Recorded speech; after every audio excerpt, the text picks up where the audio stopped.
Hello all, welcome to my channel. ఇదైతే Vinayaka Chavithi special ఉండ్రాళ్ళ పాయసం. చాలా ఈజీగా సూపర్గా చేస్తా చూడండి. చాలా సింపుల్ కూడా, చిన్న పిల్లలు కూడా చేసే అంత ఈజీగా ఉంటుంది. ఎవరైనా నా ఛానల్ని ఫస్ట్ టైం చూస్తే ఫస్ట్ అయితే ఛానల్ని సబ్స్క్రైబ్ చేసుకోండి. అలాగే వీడియోని లైక్ కూడా చేయండి. ఒక కప్లో వాటర్ తీసుకొని, ఒక చిన్న బౌల్లో వాటర్ తీసుకొని, అందులో లైట్గా షుగర్ అండ్ ఒక స్పూన్ షుగర్ అయితే యాడ్ చేస్తున్నాను. వాటితో పాటు కొంచెం నెయ్యి అయితే యాడ్ చేస్తున్నాను. ఇవంతా మంచిగా వాటర్ వేడి అయినాక అందులో సేమ్ అదే కప్పుతో బియ్యం పిండి అయితే యాడ్ చేస్తున్నాను.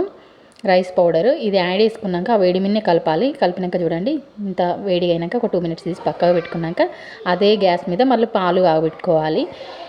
ఈ పిండి వేడి మీద ఇట్లా మంచిగా దగ్గరికి అనుకున్నాక చూడండి, ఇట్లా ముద్దలాగా మిశ్రమంలో వేసుకోవాలి. ఇట్లా చూడండి, స్పాంజీగా సాఫ్ట్గా చిన్న చిన్న బాల్స్ అయితే వేసుకోవాలి. ఉండ్రాళ్ళ పాయసం అని చెప్పా కదా, ఇట్లా ఉండ్రాళ్ళలాగా ఎవరికి నచ్చిన షేపు. నేనైతే మీడియం సైజులో చిన్నగా అయితే తీసుకున్నాను. పాలు కాగిన ఈలోపు ఇందులో ఏంటంటే సేమ్ అదే కప్పుతో షుగర్ అయితే యాడ్ చేసిన. ఒక 2-3 ఇలాచీలు తీసుకొని అయితే దంచి అయితే వేస్తున్నాను. చూడండి, ఇలాచీ కూడా వేసుకున్నాక ఇవన్నీ చేసేటప్పుడు ఏంటంటే 5 మినిట్స్ గ్యాప్తోనైతే చేయండి. ఎంత చేయరని వాళ్ళు కూడా సింపుల్గా చేసుకునేలాగా. ఇది కొబ్బరి పొడి, చిన్న ముక్కలుగానైనా వేసుకోవచ్చు. నేనైతే ఇట్లా మామూలుగా మొత్తమే పొడిలా కాకుండా పచ్చి కొబ్బరి కానీ ఎండు కొబ్బరి కానీ యాడ్ చేయాలి. ఇందులో ఏంటంటే నేను ఆ ఇలాచీ షుగర్ ఇదంతా కరిగినాక ఒక 5 నిమిషాలు ఆగి ఈ ఉండ్రాలను అయితే పాలలో వేస్తున్నాను.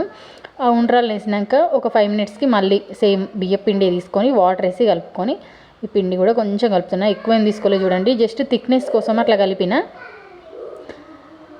ఇది ఒక 5 మినిట్స్ 10 మినిట్స్ లో ఫ్లేమ్లోనే ఉండాలి. లో ఫ్లేమ్లో ఉంటేనే మంచిగా బాయిల్ అయిపోతుంది.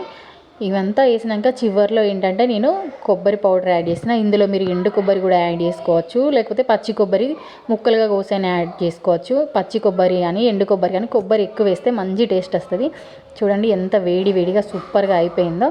ఒక 5 మినిట్స్ తర్వాత అయితే దించి పక్కన పెట్టా. ఉండ్రాళ్ళు చూడండి మంచిగా పాలల్లో కూడా ఉడికి సూపర్గా అయింది. ఈజీ అండ్ సింపుల్ కదా, ఎవరైనా చేసుకోవచ్చు. నా వీడియోని ఎండ్ వరకు చూసిన వాళ్ళైతే థ్యాంక్ యూ అండి. వీడియోని లైక్ చేయడం మర్చిపోకండి. వినాయక చవితి స్పెషల్ కదా, అట్లీస్ట్ వినాయకుడికైనా లైక్ చేయండి. ఈ వినాయకుడి దయ వల్ల మనందరి లైఫ్ మంచిగా హ్యాపీగా ఉండాలని చెప్పి మనస్ఫూర్తిగా కోరుకుంటున్నాను. Thank you for watching. వినాయకుడికి లైక్ చేయడం మర్చిపోకండి.